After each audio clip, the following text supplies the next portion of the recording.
안녕하세요. 한자 한자 타자를 치면서 어려움을 겪고 있는 곧 70을 바라보는 할머니입니다.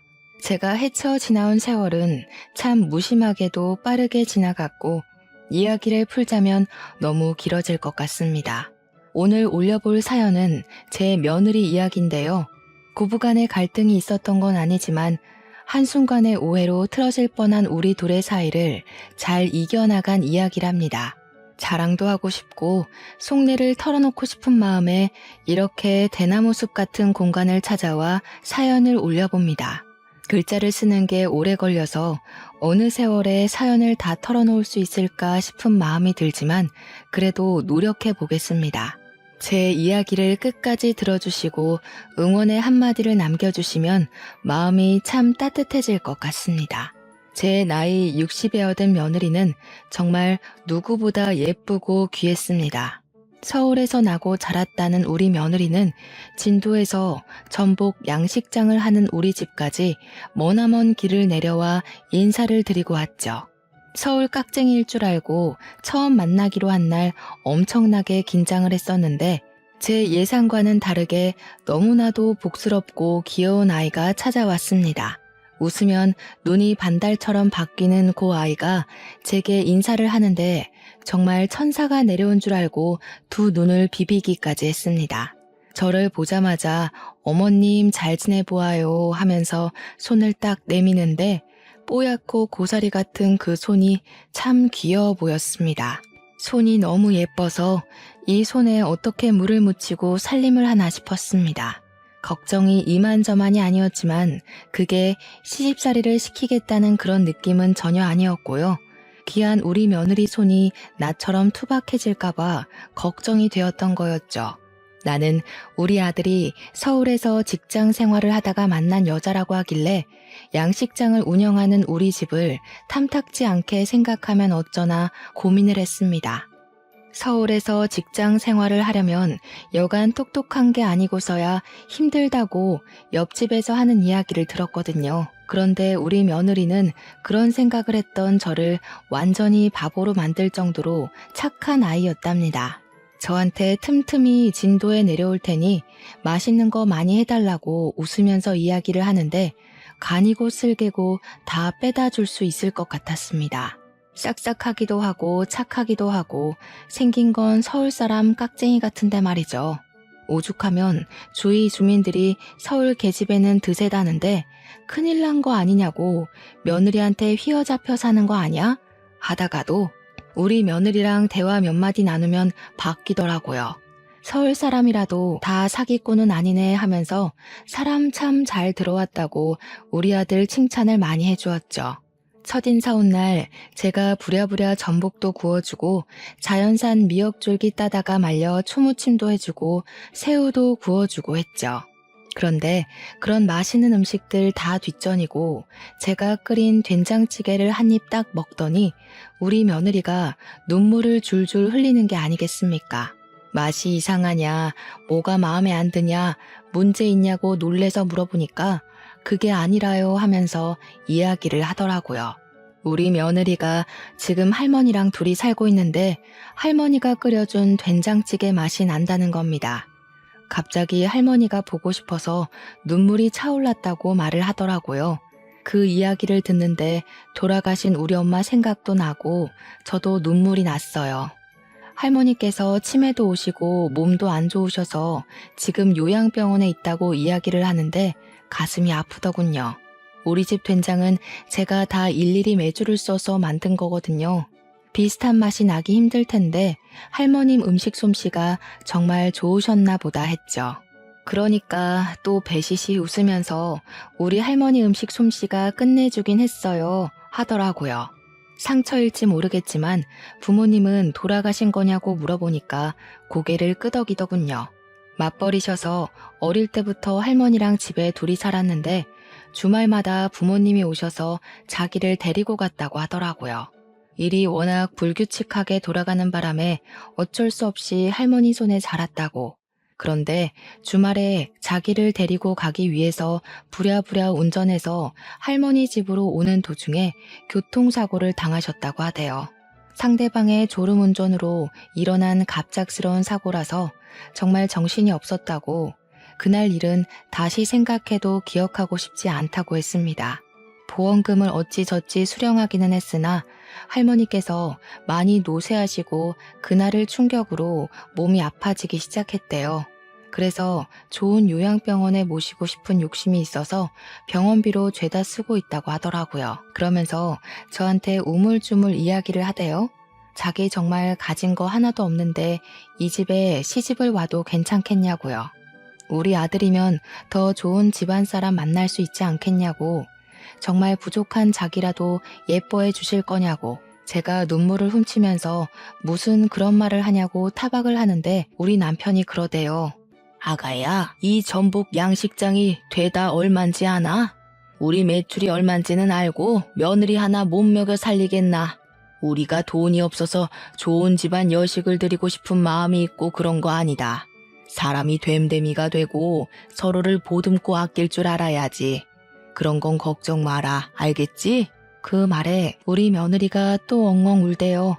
자기도 이렇게 든든한 부모님이 있었으면 좋았을 거라고. 자기만 두고 먼저 가신 부모님이 원망스럽고 밉다고요. 제가 우리 며느리를 안아주면서 이야기를 했어요. 이제 우리가 네 부모인데 무슨 걱정이냐고. 우리 아들 다 필요 없다고요. 딸 하나 들어왔다고 생각할 거니까 걱정 말고 못 부린 응석도 부리고 투정도 부리고 효도도 하라고, 필요한 건 다 사주겠다고 했어요. 우리 아들만 가만히 있다가 뭐야, 아들 필요 없다는 거 진짜야? 하면서 은근히 씩씩거렸죠. 이왕이면 할머님이 요양병원에 계시니까 살아계실 때 혼인신고도 하고 결혼식도 하는 게 좋겠다는 생각이 들었어요. 요양병원의 사정을 설명하고 양해를 부탁드렸죠. 결혼식에 할머님을 꼭 초대하고 싶었거든요. 병원 측에서도 양해를 해주셔서 봉사자분이랑 보호사분을 동행해서 결혼식에 참석을 해주시기로 했어요. 아무래도 치매를 앓고 계시다 보니까 옆에서 딱 달라붙어서 케어를 해주실 분이 필요했거든요. 아무것도 모르는 치매를 앓고 있는 노인네가 평소 같으면 난동을 부리고도 남았을 거라고 했는데 하나뿐인 손녀딸의 결혼식이라는 걸 아시는 건지 가만히 눈물을 훔치면서 지켜보셨다고 하더라고요. 보호사분도 봉사자분도 그런 할머님을 보면서 같이 눈물을 흘렸다고 해요. 이래서 치매가 무서운 거라고. 횟가닥 하는 것 같은데도 또 정말 가만히 있어야 할 자리는 알아보는 것 같다고요. 제가 어찌나 결혼식 내내 눈물이 나던지 사람들은 제가 제 딸 결혼을 시키는 줄 알았다고 하더라고요. 그렇게 무사히 결혼식을 마치고 애들은 신혼여행길에 오르게 됐고요. 저는 봉사자분과 보호사분을 모시고 할머님이 무사히 병원으로 돌아가실 수 있게 지켜봐 드렸습니다. 홀로 남을 할머니를 끝까지 걱정하는 며느리의 마음이 예뻐서 제가 여행 가 있는 동안에 할머님을 매일같이 살펴보겠다고 했거든요.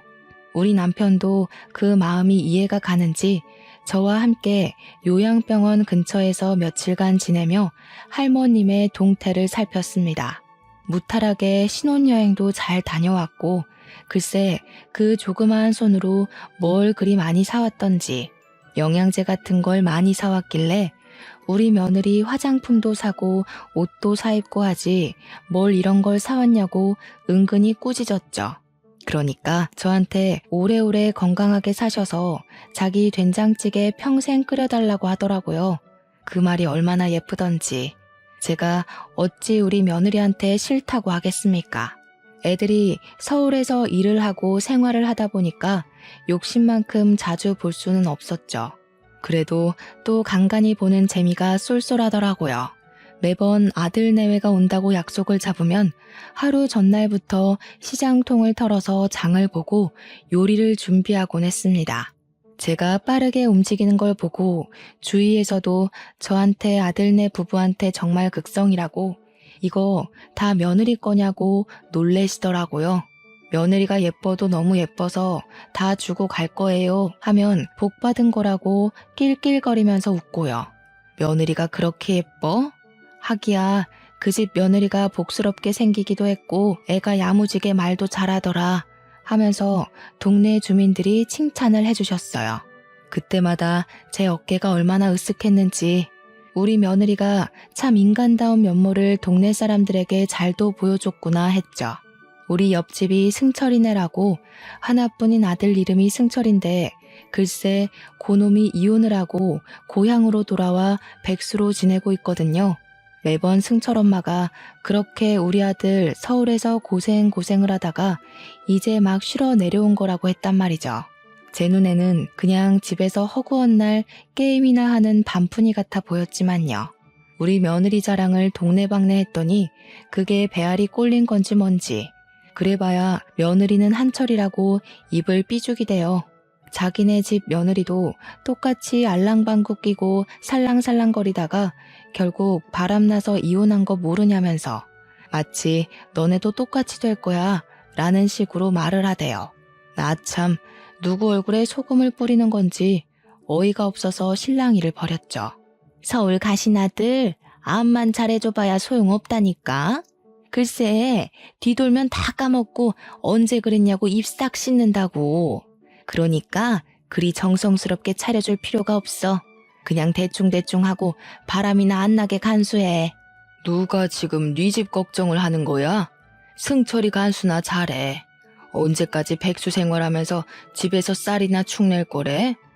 그러지 말고 우리 바깥 양반한테 사정사정해서 양식장에서 일이나 하라 그래. 제가 지지 않고 받아치니까 승철이네가 성질이 나는지 서울 가시나가 어쩌고 저쩌고 계속 구시렁거리더라고요. 그 주둥이 좀 다무르라고 했더니 저한테 괜히 배알 꼴려서 성질낸다고 슬슬 긁지 뭡니까. 역시 싸움의 끝은 머리채 먼저 잡는 사람이 이기는 거 아니겠어요? 하필이면 애들 오기 전날 머리채를 잡고 싸우는 바람에 예상치 못하게 얼굴이 생채기가 났지 뭡니까. 우리 남편도 싸운 건 잘했는데 하필이면 애들 오기 전날 싸워서 얼굴 꼬락서니가 이게 뭐냐고 속상해했어요. 하지만 볼에 가볍게 난 생채기와 달리 승철이네 얼굴에는 시퍼런 멍 하나 들게 했으니 제가 이긴 거나 다름없죠. 다음날 우리 며느리가 제 얼굴을 보고서는 어머니 얼굴이 왜 이래요 하면서 호들갑을 떨더라고요. 별거 아니다, 괜찮다 하다가 슬그머니 옆집 승철이네 어멈이 이렇게 만들어놨다고 고자질을 했죠. 왜요? 왜 싸우셨어요? 하길래 지네 아들 이혼했다고 나한테 화풀이를 하지 뭐냐 하면서 그 집 어멈 성격이 원래 고약하다고 남 잘되는 꼴 절대 못 보고 한량인 자기 아들만 끼고 사는 여팻네라고 욕을 했죠. 우리 며느리가 씩씩거리면서 우리 고운 어머님 얼굴이 이게 뭐냐고 속상해했어요. 원래 다음날 아침에 일찍 애들이 서울로 가기로 했었는데 일부러 저랑 동네 한 바퀴 산책을 돌더라고요. 동네 사람들 다 보란 듯이 저랑 길거리에서 수다도 떨고 밭일도 하고 전복 따러 간 남편한테 새참도 전해주고요. 그때는 얘가 왜 이러나 했는데 지금 생각해보니까 승철이네 보라고 일부러 그런 거더라고요. 승철이네 엄마가 또 참지 못하고 옆에서 아이고 극성이다 극성이야 하면서 한마디 더 보태대요. 저 집에서 뭔 콩고물을 얻어먹고 싶어가지고 그리 알랑방귀를 끼냐고요. 그러니까 우리 며느리가 딱 그러더라고요. 아줌마, 세상을 그렇게 삐딱하게만 보지 마세요. 우리 어머님이 저한테 잘해주셔서 저도 잘하려고 노력하는 거죠. 진즉 며느리한테 잘해주셨으면 그쪽 며느리가 바람나서 도망을 갔겠어요? 그러니까 승철이네 엄마가 발작 버튼이 눌린 건지 우리 며느리한테 삿대질을 하면서 막 욕을 하는 거예요. 얼굴까지 새빨개져가지고 난리를 치는데 제가 참으면 되겠어요? 절대 못 참죠. 승철이 엄마한테 저도 쌍욕을 섞어가면서 지랄을 했습니다. 야, 이 육실할년아, 어디 우리 귀한 며느리한테 욕질이야? 그러니까 우리 며느리도 제 욕에 놀라서 저를 쳐다보고 승철이 엄마는 동네 시끄럽다면서 집에 쏙 들어가더라고요. 동네 사람들이 죄다 승철이 엄마한테 한마디씩 했거든요. 그 성격 안 죽이면 승철이가 새장가 가겠냐고 성격 좀 둥글둥글하게 만들어 살자고요. 그 뒤로는 승철이 엄마가 먼저 나서서 시비를 거는 일이 없어서 편해지긴 했습니다. 그렇게 몇 개월의 시간이 흐른 뒤 우리 며느리를 금이야 오기야 키워주신 며느리 할머니께서 돌아가시게 되었습니다. 남편과 저는 양식장도 제쳐두고 서울에 있는 장례식장에서 3일 밤을 새우고 장지까지 함께했죠. 제 품에서 엉엉 우는 우리 며느리 보니까 정말 제 속이 다 시리고 아프더라고요. 어머님, 제가 전생에 죄를 많이 지었나 봐요 하면서 며느리가 울면서 이야기를 했어요. 할머니가 너무 일찍부터 아프셨었다고. 그래서 마음이 너무 아프다고요. 치매가 일찍 찾아온 것이 너무 가슴 아팠대요. 결혼식도 다 기억하고 증손주까지 보고 가셨더라면 훨씬 좋았을 것 같다고 하더라고요. 저는 하늘에서 부모님이랑 같이 조부모님도 꼭 지켜보실 거라고 마음 건강하게 먹자고 이야기를 했습니다. 그러니까 며느리는 우느라 말도 제대로 못하는 채로 자기 가족들은 다 이렇게 하나둘 떠난다고 어머님 아버님은 자기랑 오래오래 살자고 하대요. 우리 남편도 건강하게 오래오래 살게 기도 같이 해주세요 어머님 하는데 정말 마음이 짠했습니다. 나도 뭐 같이 며느리 붙잡고 울어버렸죠. 그런 걱정하지도 말라고. 내가 100살까지 건강하게 생일 케이크에 촛불 불면서 살겠다고 약속했어요. 그렇게 진도로 내려오고 나서 우리 며느리 걱정에 밤잠을 못 이루는 날도 있었습니다. 그래서 남편한테 일주일만 집에서 혼자 좀 지낼 수 있겠냐고 우리 며느리 보양식을 좀 해주고 오고 싶다고 했죠. 남편이 오히려 얼른 가보라고 며느리 살 5kg만 찌워놓고 내려오라고 하더라고요. 전복도 싸주고 미역도 싸주고 동네 돌아다니면서 약재도 좋은 거 골라 사서는 서울로 올라갔습니다. 버스 타고 4시간을 달려서 신혼집 앞에서 기다리고 있으니 며느리가 퇴근 후에 와서 보고는 깜짝 놀라더라고요. 오신다고 말씀이라도 하셨으면 터미널에 마중이라도 나갔을 텐데 왜 그냥 오셨냐고 저를 타박했어요. 아니라고 일도 바쁜 애한테 뭘 데리러 오라고 연락을 하겠냐고 혼자 잘 왔으니까 걱정하지 말라고 했죠. 제가 들고 온 짐 보더니 이 무거운 걸 들고 그 멀리서 어떻게 오셨냐고 속상해 하더라고요. 문이나 열어주라고 싱싱한 거 많이 들고 와서 빨리 손질해야 된다고 했죠. 우리 며느리 평생 몸보시는 내가 다 시켜주마 하면서 산의 진미 어우러진 밥도 해주고 제가 만든 된장도 듬뿍 퍼왔죠. 며느리가 된장찌개 먹고 할머니를 그리워했던 게 생각이 나더라고요. 그래서 이거 끓이는 방법 알려줄 테니까 그대로 따라 하기만 하면 그 맛이 날 거라고 했어요. 우리 집 된장은 내가 기가 막히게 담가서 그냥 물만 넣고 끓여도 맛있어 하니까 또 울더라고요. 어머님 없었으면 저 너무 외롭고 힘들었을 거예요. 감사해요 하는데 우리 며느리 눈 퉁퉁 부을까봐 걱정이 되더군요. 그만 좀 울라고 이렇게 울다가 탈진할 것 같아서 무섭다고 했어요. 우리 남편이 그러는데 우리 며느님 살 5kg 찌우기 전에는 집으로 돌아올 생각 말라더라 하면서 일부러 더 웃었습니다. 그러니까 또 배시시 웃으면서 어머님 저 5kg 살찌면요 옷 새로 다 사야 해요 하더라고요. 그래서 저도 웃으면서 니네 시아버지한테 사달라고 하면 바로 다 사줄 거라고 걱정하지 말라고 했죠. 저한테 며칠이나 지내다가 가실 거냐고 오래오래 있으세요 하길래 일주일 정도 생각하고 왔다고 이야기를 했습니다. 그랬더니 자기는 너무 좋다고 일주일 내내 된장찌개만 먹어도 행복할 것 같다고 그러더라고요. 제가 무슨 할 줄 아는 음식이 된장찌개뿐이겠습니까? 일주일 내내 기대하라고 했죠. 내일은 삼계탕에 전복 넣어서 푹 끓여줄 거고 수요일에는 사골국 끓여줄 거야 하면서요. 우리 며느리가 저한테 너무 고생하는 거 아니냐고 자기는 아무거나 줘도 다 잘 먹으니까 어머님도 서울 구경하라고 하대요. 서울이 여간 복잡한 게 아니라서 혼자 다니기 힘들 것 같다고 하니까 아쉬워하더라고요. 미리 알았으면 휴가를 내고 서울 구경 시켜드릴 걸 그랬다면서요. 마음이 너무 기특해서 더 잘해주고 싶더라고요. 열심히 일주일간 밥해다 먹이고 토요일에 버스 타러 터미널에 가는데 아들이랑 며느리가 굳이 진도까지 데려다 주겠다고 하더라고요. 멀다고 일주일간 너네도 나 때문에 피곤했을 텐데 집에 가서 쉬라고 하니까 며느리가 그러더라고요. 우리 엄마가 혼자 그 먼 거리를 왔다 갔다 한다고 생각하면 자기 마음이 너무 불편할 것 같다고요. 그러니까 어머님도 자기가 하고 싶은 대로 할 수 있게 해달라고 하대요. 그 고집을 도무지 꺾을 수가 없어서 아들 내외 차를 타고 진도까지 내려왔습니다. 진도까지 도착해서 남편이랑 아들은 술 한잔하고 하루 자고 일요일에 올라간다고 하더라고요. 일요일 아침에 해장국 끓여서 먹이고 이제 서울 올라가라 하니까 며느리가 저한테 봉투 하나를 내밀더라고요. 이게 뭐냐? 하고 물어보니까 일주일 동안 밥 해주셔서 너무너무 감사했다고 용돈 드리는 거래요. 그래서 제가 아가 됐다고 내가 뭐 용돈 받으려고 밥 해준 거 아니다. 마음만 받겠다고 했죠.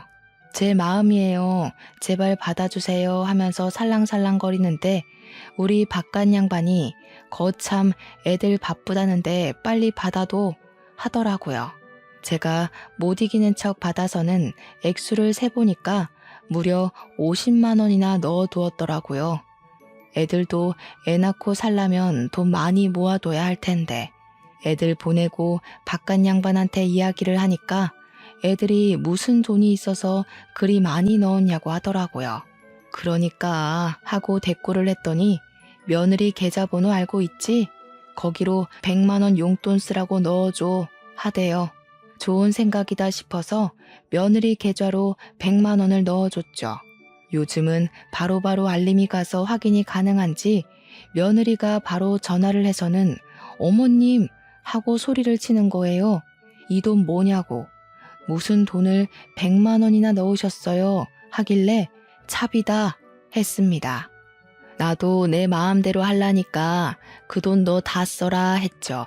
생긴 건 영락없는 깍쟁이가 어찌나 마음이 곱고 여린지 고맙습니다 하면서도 훌쩍이 돼요. 그렇게 1년의 시간이 훌쩍 더 흘렀습니다. 며느리와 아들은 여전히 깨를 볶으면서 살고 있었고 우리 부부도 아들 내외를 보면서 행복해했죠. 한 달에 한 번은 꼭 진도에 내려와 얼굴 도장을 찍는 아들 부부를 보면서 우리가 자식 동사는 성공했구나 싶었습니다. 남편의 전복 양식장 또한 거래처가 늘면서 점점 일손이 부족하게 되었고 놀고 있는 옆집 승철이를 불러다가 일을 시키곤 했죠. 승철이네 엄마랑은 그렇게 싸운 이후에 사이가 서먹서먹했지만 아들 일 시켜준다고 하니까 또 고맙다고는 하대요. 그러길래 이웃한테 미리미리 잘하고 했으면 얼마나 좋겠어요. 자다가도 인맥만 잘 쌓으면 콩고물이 턱턱 떨어지는 세상인데 며느리는 일주일에 2-3번씩 전화로 수다를 떨고 안부를 전했고 저는 그런 며느리와 통화하는 시간이 제일로 기다려졌습니다.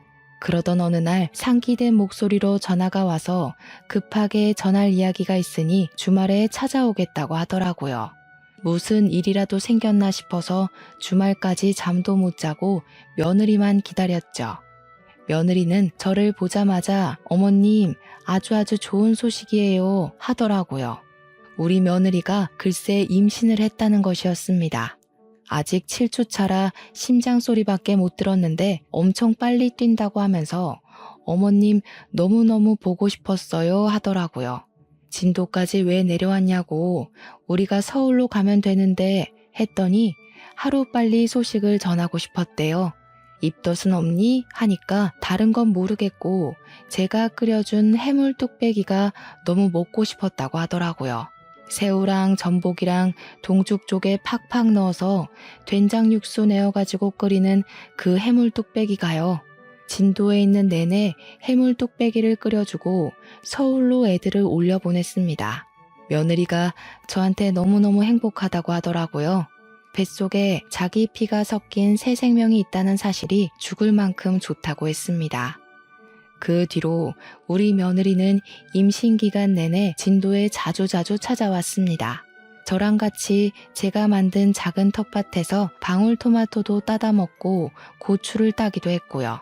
상추를 따서 고기랑 같이 싸먹으면서 유기농이 최고라고 웃기도 했고요. 우리 남편이 소 잡는 날이면 장터에 가서 좋은 소고기를 사와서 그걸 같이 구워 먹고 했네요. 남편이랑 아들이랑 소주 한 잔씩 할 때면 며느리가 입맛을 쩝쩝 다시는데 그게 얼마나 귀여웠는지. 무알코올 맥주인가? 그런 걸 사다 놓기도 했어요. 애 낳으면 나랑 실컷 마셔보자 하니까 입을 셀쭉이면서 어머님 술 못 드시잖아요 하더라고요. 출산할 때까지 내가 술 배워두겠다고 후원장담을 했죠. 진도에 올 때마다 뭘 그렇게 사오는 건지 제발 빈손으로 오라고 해도 말을 듣지 않더라고요. 그게 다 우리 며느리의 정성이라고 생각하니까 마음이 몽글몽글해지면서 너무 행복하긴 했지만요. 그런데 이렇게 행복하면 꼭 불행한 일이 찾아온다고 하잖아요. 우리 가족의 행복함은 그리 오래 가지 않았습니다. 우리 며느리가 회사를 계속 다니고 있었거든요. 막달이 될 때까지 육아휴직을 미루겠다고 일에 욕심을 내고 있었단 말이죠. 중간중간 산책을 나간다고 하지만 회사 일이라는 게 눈치가 보여서 그런 것도 자주 할 수 없지 않겠습니까? 오랜 시간 앉아서 일만 하니까 배가 불러오기 시작하면서부터 점점 뭉치는 듯한 느낌이 있었다고 하더라고요.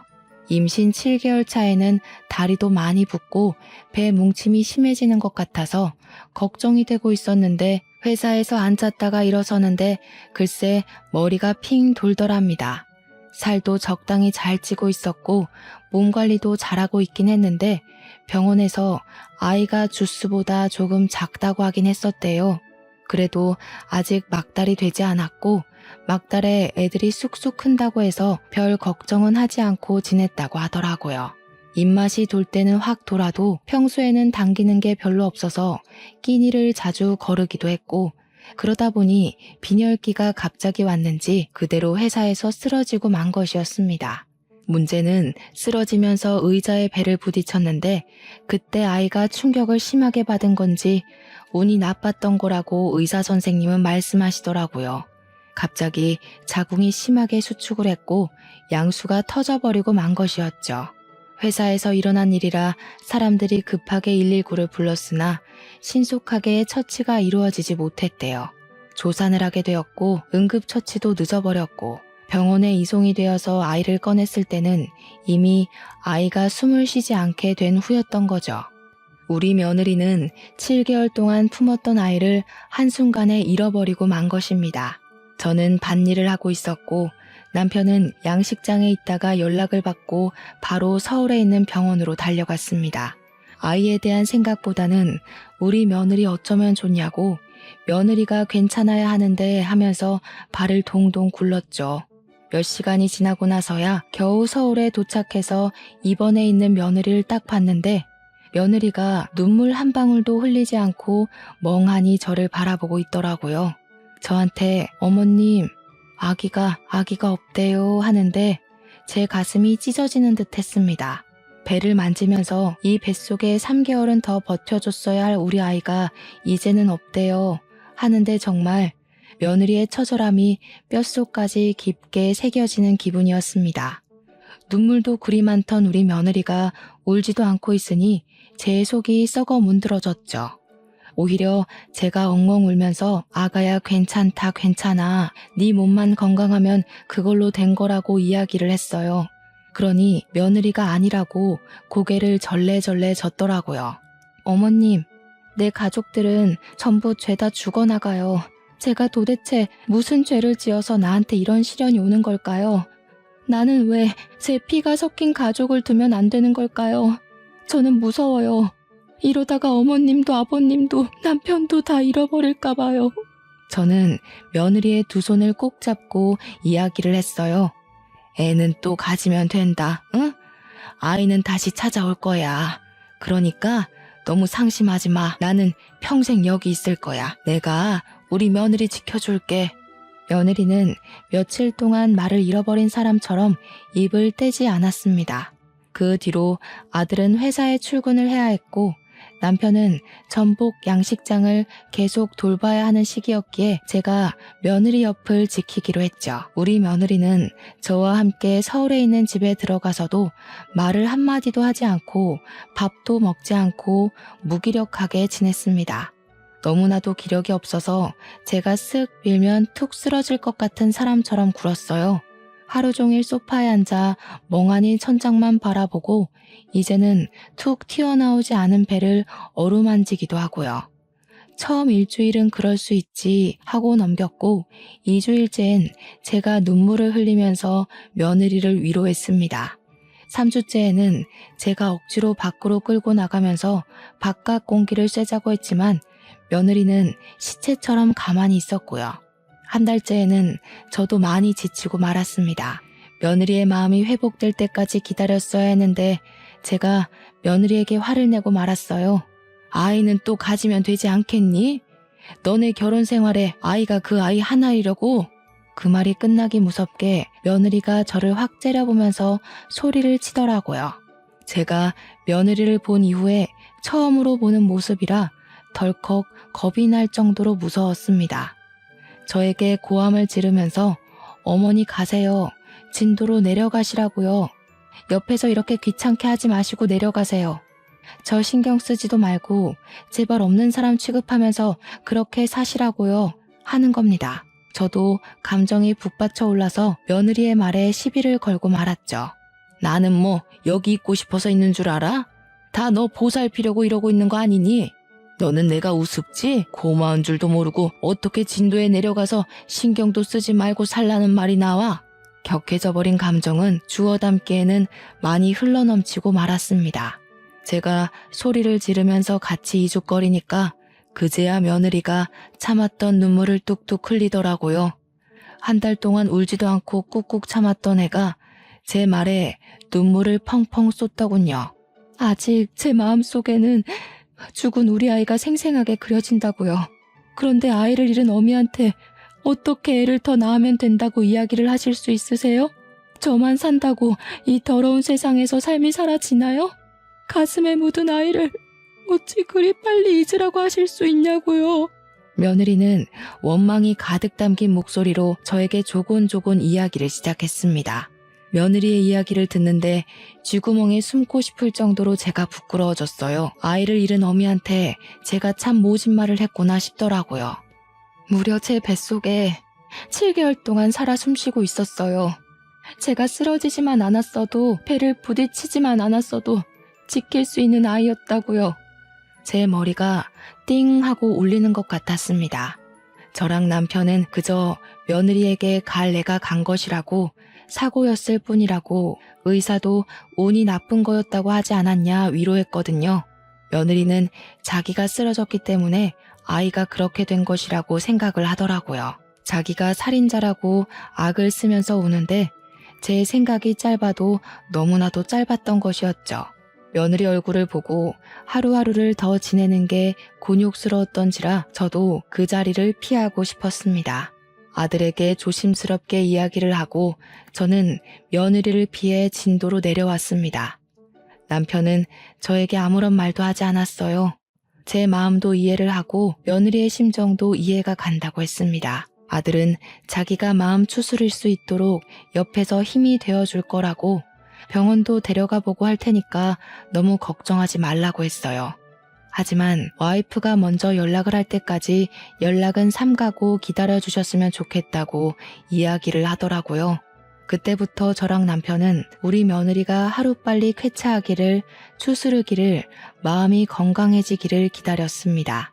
물론 아주 단시간 내에 며느리가 회복할 것이라는 생각은 하지 않았습니다.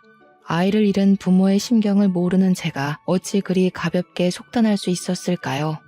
명절이 다가올 때마다 미리미리 연락을 해서 맛있는 거 해달라고 살갑게 굴던 며느리는 더 이상 우리를 보러 진도에 내려오지 않았습니다. 받은 상처가 그만큼 컸던 탓일까요? 명절에도 연락 한 통 없더라고요.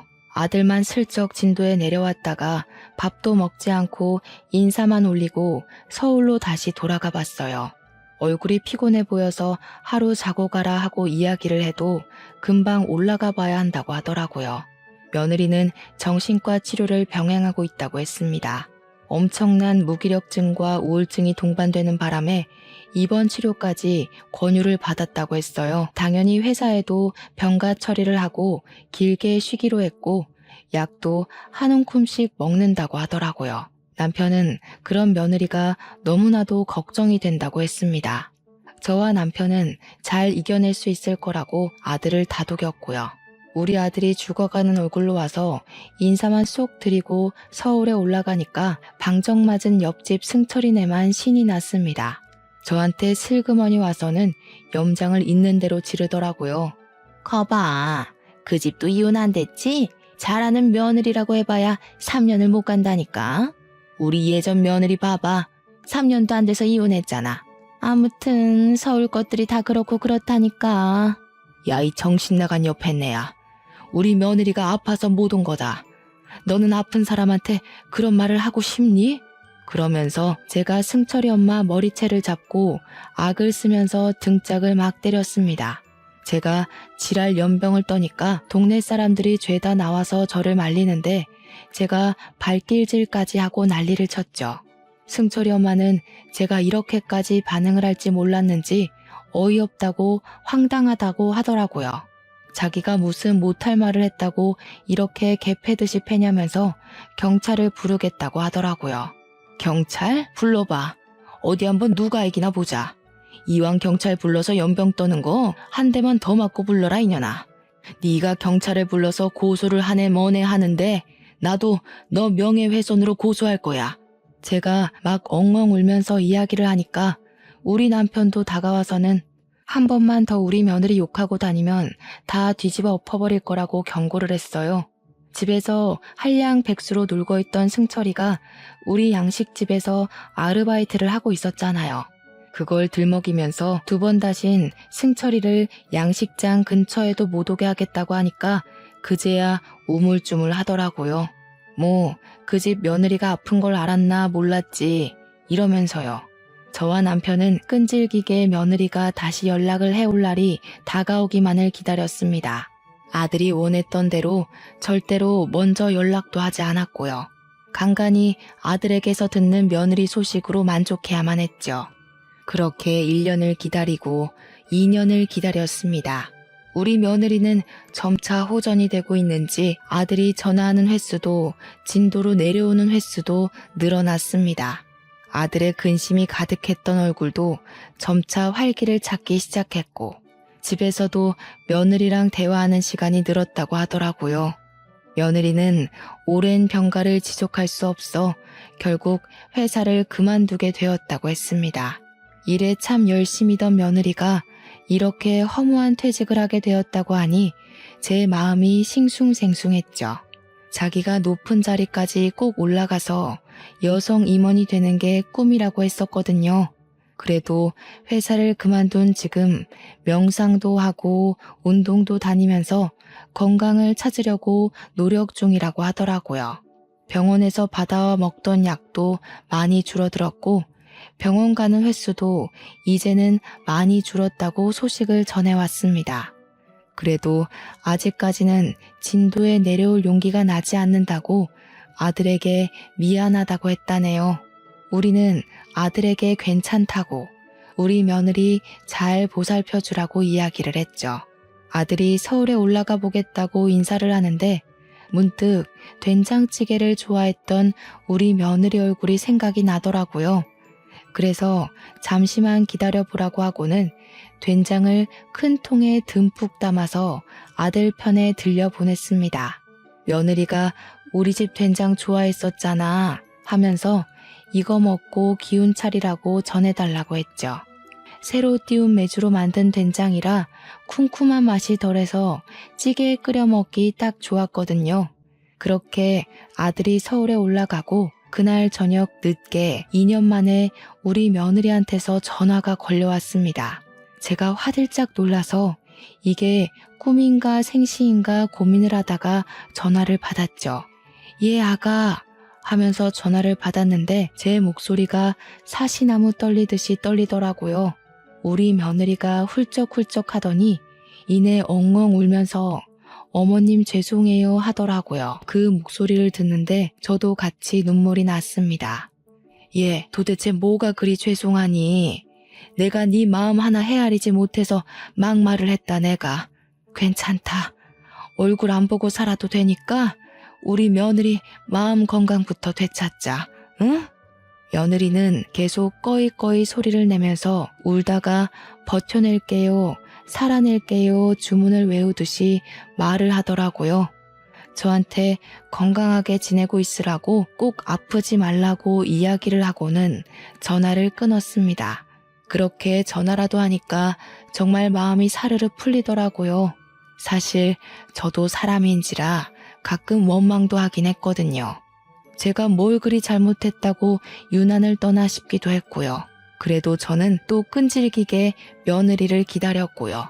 며느리가 발길을 끄는 지 3년 4개월째에 또다시 새해가 찾아오게 되었습니다.